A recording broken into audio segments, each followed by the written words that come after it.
Sorry for interruption, listen. तो हम यहाँ पे इस प्रॉब्लम की बात कर रहे थे। A rectangle ABCD is inscribed in a circle with diameter lying along line 3y equal to x plus 10 and if A and B are given to be equal to this one। देखिए simple बात, हम यहाँ पे एक काम करके चलते हैं। फिगर को कुछ इस तरीके से इमेजिन कर लो कि मेरे पास यहाँ पे ये फिलहाल के लिए मैंने कोई भी एक सर्कल लिया, फाइन। अब यहाँ पे मेरे पास क्या है, लिसन वेरी केयरफुली। जो ये सर्कल हम यहाँ पे फिलहाल के लिए लेके चल रहे हैं बच्चे, इसका जो डायमीटर है, ठीक है, that is lying along a line, वो आपको लाइन दे रखी है 3y equal to x plus 10। Okay, anyhow let me take on to this thing also. आपको एक चीज और दे रखी है यहाँ पे, ये जो है ना, ये सर्कल यहाँ पे एक रेक्टेंगल को इंस्क्राइब कर रहा है, मतलब सर्कमस्क्राइब कर रहा है। ये सर्कल इस रेक्टेंगल को क्या करता है, सर्कमस्क्राइब कर रहा है। That is one thing you are given here, fine. And then अब हमारे पास यहाँ पे ये जो है, ये मान लो रेक्टेंगल है, मैंने नेमिंग कर दी फिलहाल के लिए ABCD। तो जो A है, A के कोऑर्डिनेट अब यहाँ पे क्या है -6 7 और B के कोऑर्डिनेट यहाँ पे क्या है आपको 4 7 दिए गए हैं। That is one thing you are given. मान लो जो डायमीटर है सर्कल का, ये इस लाइन के अलोंग लाई करता है कहीं पे, that is your line somewhat मान लेते हैं 3y equal to x plus 10, ठीक है। तो ये मेरे पास मैंने यहाँ पे डायमीटर मान लिया। अब कईयों के माइंड में आएगा कि डायमीटर को ऐसे क्यों एज्यूम किया, हम ये तो भी लेके चल सकते थे, तो ये नहीं लेके चल सकते, क्यों, और ना ही ये लेके चल सकते हैं। कारण क्या है, क्योंकि अगर ये आपके पास डायमीटर को मैंने इसके लॉन्ग लिया तो ये पॉइंट इसको क्या करेगा, सेटिस्फाई, ना तो ये पॉइंट उसको सेटिस्फाई करता है, ना ही वो वाला पॉइंट इसको सेटिस्फाई करता है। मतलब जो डायमीटर होगा, डायमीटर आपके पास कम से कम ये वर्टिसेस के थ्रू तो नहीं पास करता, ये तो पक्का है।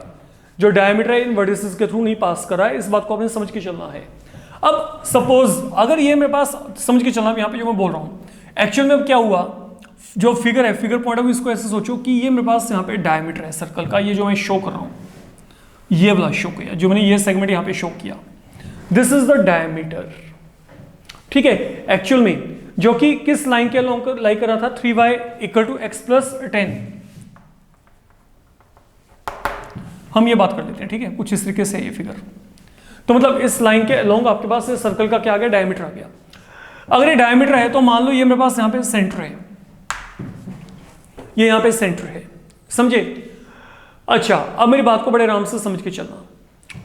ये जो है this is like a code for you, ये यहाँ पे कोड है आपके पास, ठीक है।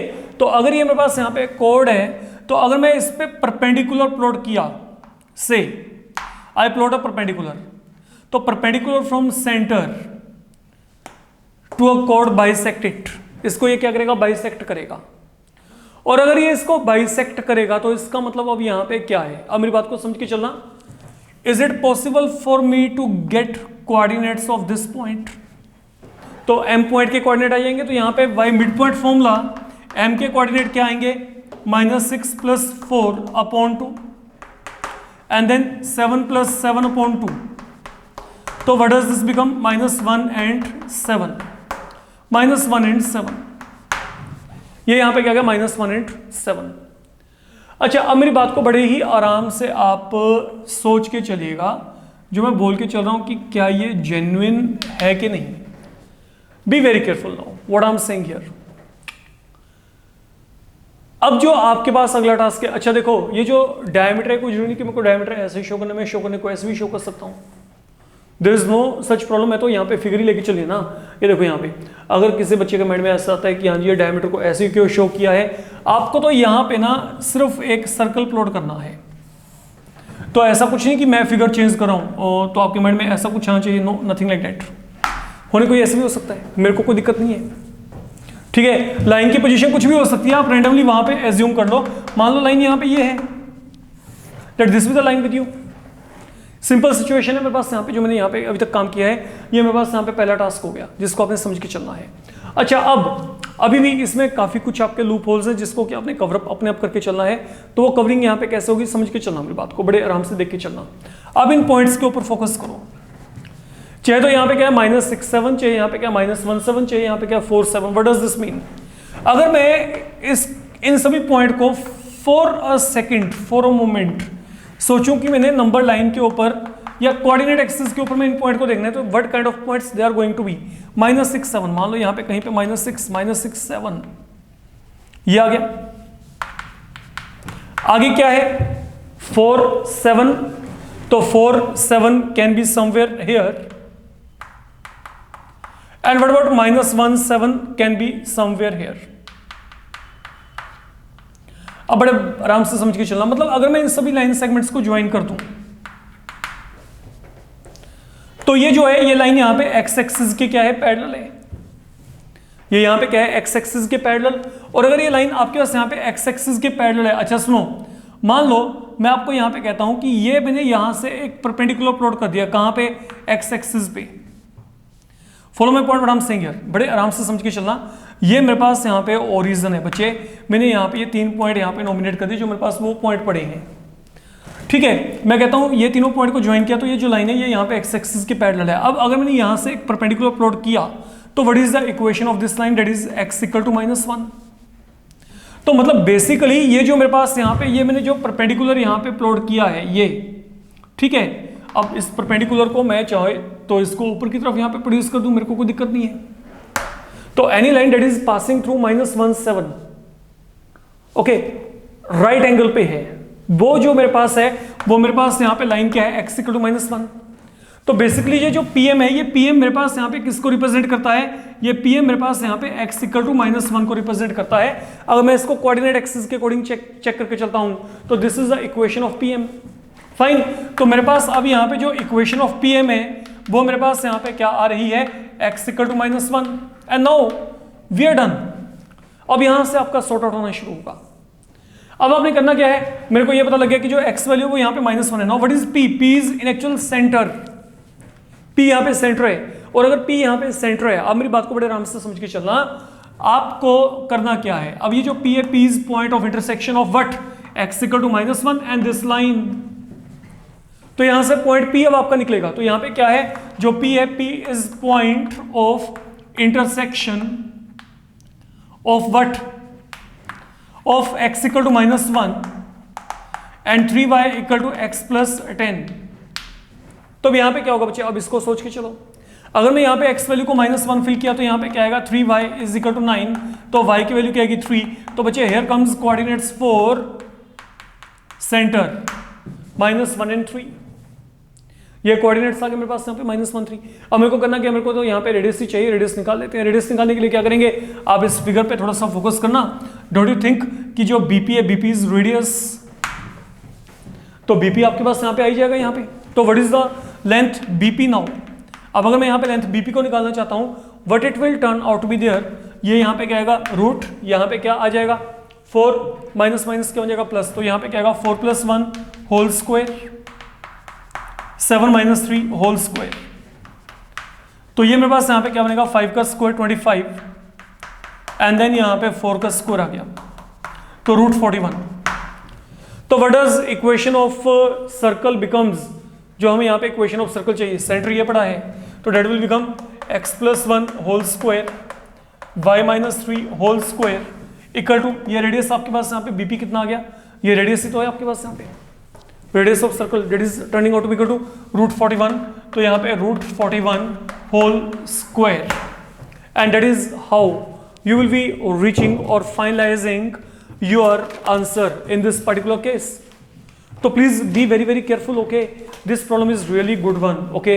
तो इसमें कॉन्सेप्चुअली कुछ अलग लेवल पे ही आपको वर्कआउट करके चलना पड़ेगा, तो only then you will be getting your answers there. Anyhow, अब चलते हैं बच्चे आगे, जो हमारे पास अब यहां पे अगला काम है, let we see to it.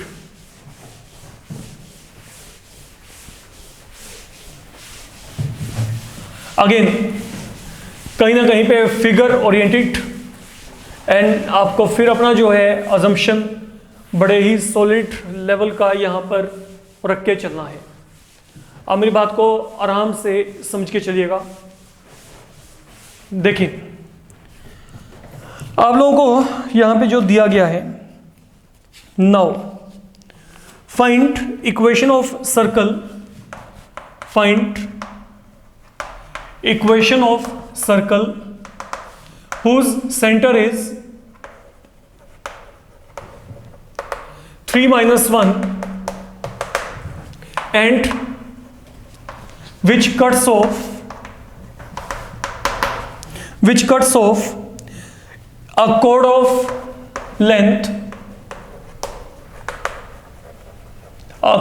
length 6 unit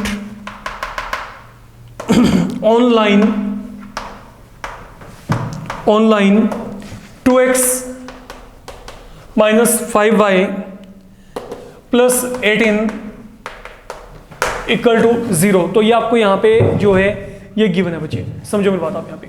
find the equation of circle whose centre is 3 minus 1 and that is cutting off a chord of length 6 unit on this line। तो अब यहाँ पे इसमें बेसिकली आपका क्या चल रहा है समझो। कुछ भी assumption कर लेते हैं, मैं फिलहाल के लिए रैंडमली एक फिगर लेके चलता हूँ। मान लो ये सर्कल है, अब इस सर्कल का जो आपके पास यहाँ पे सेंटर है वो क्या है 3 minus 1 है। मतलब मेरे को सिर्फ एक ही काम करना है, रेडियस निकल जाए तो मेरा काम खत्म। हमने सिर्फ यहाँ पे जो फोकस करना है, we have to get radius by all mean. Now what is happening, सुनो यहाँ पे। Now this is cutting off a chord of length 6 unit on line. तो एक लाइन है, ठीक है, that line is given to you. मान लेते लाइन है, तो ये जो सर्कल है ना, ये सर्कल यहां पर इस लाइन के लिए इस लाइन में से एक अपने लिए कोड जनरेट करता है, और उस कोड का जो लेंथ है वो आपको कोड का लेंथ यहां पे क्या दिया है 6 यूनिट दिया गया है। तो find the equation of circle whose centre is 3 minus 1 and is cutting off a chord of length 6 unit from a line। तो that line is given to you। अब आपको यहां पे पता है, देखो हम एक काम करेंगे, मेरे को रेडियस निकालना है। रेडियस निकालने के लिए पहला काम, मैं मान लो यहाँ पे एक परपेंडिकुलर प्लॉट किया, दैट इज OM। तो perpendicular from centre to a कोड bisect it, that is one thing you know. तो क्योंकि अब यहाँ पे जो परपेंडिकुलर है, okay, perpendicular from centre to a कोड बाइसेक्ट इट, तो अगर ये कंप्लीट लेंथ यहाँ पे 6 यूनिट है तो यहाँ पे 3 रह गया, और ये भी यहाँ पे क्या रह गया 3। That is one concept clear cut जो आपके सामने यहाँ पे पड़ा है। अब मेरे को अगर रेडियस निकालना है तो रेडियस मेरे पास बची ये रेडियस है, यहाँ पे एक तरीके से आप देख सकते हो OA is behaving as a radius. तो मेरे को तो यहाँ पे आर की वैल्यू निकालनी है, आर की वैल्यू निकल जाएगी। ये एक राइट एंगल ट्रायंगल है, किसी भी तरीके से OM को निकाल लो, काम खत्म। तो मतलब अब आपको जो मेन टास्क है वो है, अब आपने यहाँ पे लेंथ OM को निकालना है।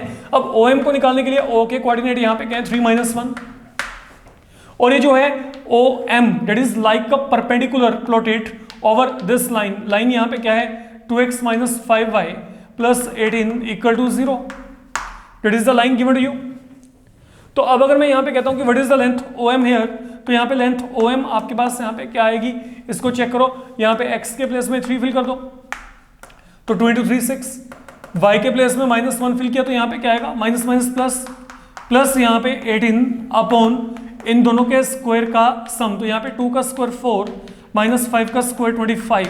तो अल्टीमेटली व्हाट आई गेट, यहाँ पे कितना आएगा 29 अपॉन √29। तो मतलब ये वैल्यू यहाँ पे क्या आ रही है √29 आ रही है फिलहाल के लिए। That is what I am getting here. Fine, अब यहाँ पे रेडियस निकाल लेते हैं। तो रेडियस, अब ये देखो ना, ये वैल्यू मेरे पास यहाँ पे क्या आएगी √29। तो अगर मैं वहाँ पे पाइथागोरस थ्योरम को इंट्रोड्यूस भी किया तो आर स्क्वायर की वैल्यू क्या आएगी यहाँ पे 3 का स्क्वायर 9 प्लस 29, तो डेट विल बिकम 38। तो हियर कम रेडियस आ गया। अब यहाँ पे सेंट्रल फॉर्म लगा दीजिएगा।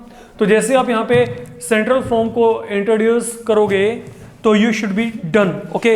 ये प्रॉब्लम आपका वहीं पे फिनिश हो जाएगा।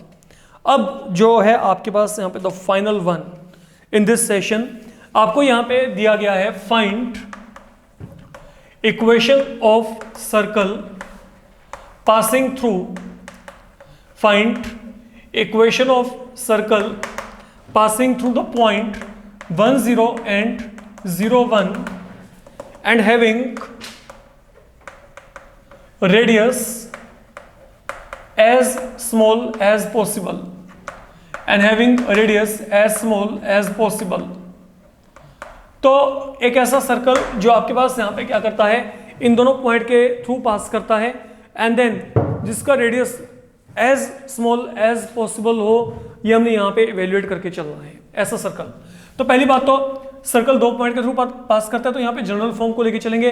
लेट जो इक्वेशन है ऑफ सर्कल डेट बी, यहाँ पे क्या है x² y² 2gx + 2fy plus C equal to 0, that is one assumption are done so far. अब ये अजम्पशन करने के बाद अब जो मैं आपको आगे बोल के चल रहा हूं, मेरी बात को बड़े आराम से समझ के चलना। ये जो सर्कल है किस पॉइंट के थ्रू पास करता है, 1 0। तो अगर ये सर्कल यहाँ पे 1 0 के थ्रू पास करता है तो यहाँ पे वैल्यू फिल करो, x के प्लेस में 1, y के प्लेस में 0, x के प्लेस में 1, y के प्लेस में 0, प्लस c इक्वल टू क्या आएगा 0। तो यहाँ से g की वैल्यू निकाल ली, that is now minus of c plus 1/2। मैंने यहाँ पे g की वैल्यू को निकाल के रख लिया, ठीक है। तो ये क्या आएगा minus of c plus 1/2। Same pattern पे आगे चलते हैं। अब यहाँ पे मेरे पास आगे क्या है सुनो, ये जो सर्कल है इट आल्सो कंटेन्स पॉइंट 0 1। तो अगर मैं यहाँ पे वैल्यू को फिल किया, x के प्लेस में 0, y के प्लेस में 1, x के प्लेस में 0, y के प्लेस में यहाँ पे 1, तो यहाँ पे y के प्लेस में 1 फिल किया तो यहाँ पे 2f plus c equal to 0। तो यहाँ से f की वैल्यू क्या आएगी, will be a kind of same value. तो मेरे पास यहाँ पे g और f की वैल्यूज ये आ गई फिलहाल के लिए। अब मेरे को क्या करना है, मेरे को रेडियस चाहिए जितना छोटा हो सके उतना पॉसिबल, उतना छोटा रेडियस मेरे को यहाँ पे चाहिए। अच्छा अब देखा जाए तो what is the radius of circle, that is G square plus F square minus C. तो अगर मैं इसको इवेल्युएट किया भी तो यहाँ पे क्या आएगा, जी का स्क्वायर करें आप यहाँ पे, जब इसका स्क्वायर किया तो यहाँ पे क्या आएगा C square plus 1 2 times C upon 4। F square का मतलब यहाँ पे स्क्वायर करेंगे फिर यही आ जाएगा C square 1 2 times C upon 4। Then आगे यहाँ पे क्या आ गया, माइनस ऑफ सी आ गया। तो अगर आप यहाँ पे एलसीएम लेके सॉल्व करेंगे तो यहाँ पे क्या आएगा 4 आ गया एलसीएम यहाँ पे। अब ऊपर आपके पास यहाँ पे क्या बचेगा, C square plus C square 2 times C square, 1 plus 1 यहाँ पे 2 टाइम्स सी में 2 टाइम्स सी ऐड हो गया 4 टाइम्स सी, और ये जो 4 है जब यहाँ पे मल्टीप्लाई किया तो यहाँ पे माइनस ऑफ 4 टाइम्स सी। तो अल्टीमेटली होगा क्या, ये 4 टाइम्स सी आपस में क्या हो गया कैंसिल। अब यहाँ पे आपके पास क्या बचेगा, इवन 2 कॉमन निकल के कैंसिल, तो यहाँ पे क्या बचा सी स्क्वायर प्लस 1/2। तो that is the value of R here.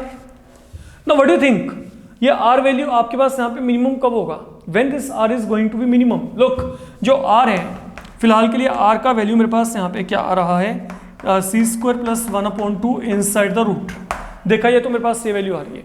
ये वैल्यू मिनिमम कब होगी, ये यहाँ पे क्या स्क्वायर है, स्क्वायर कभी नेगेटिव नहीं होता, स्क्वायर तो हमेशा क्या होता है नॉन नेगेटिव।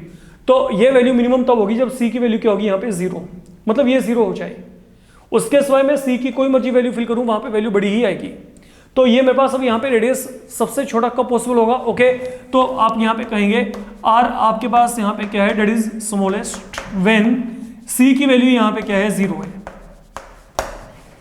तो ये आपका यहाँ पे क्या हो गया, एक कंक्लूजन हो गया। अब जब यहाँ पे सी की वैल्यू 0 है, then what about G and F. तो जी की वैल्यू क्या आएगी, इन दैट केस जी की वैल्यू क्या आएगी -1/2 एंड एफ की वैल्यू क्या आएगी -1/2। तो बेसिकली मेरे को यहाँ पे सर्कल निकालना था, for that I require G F and C.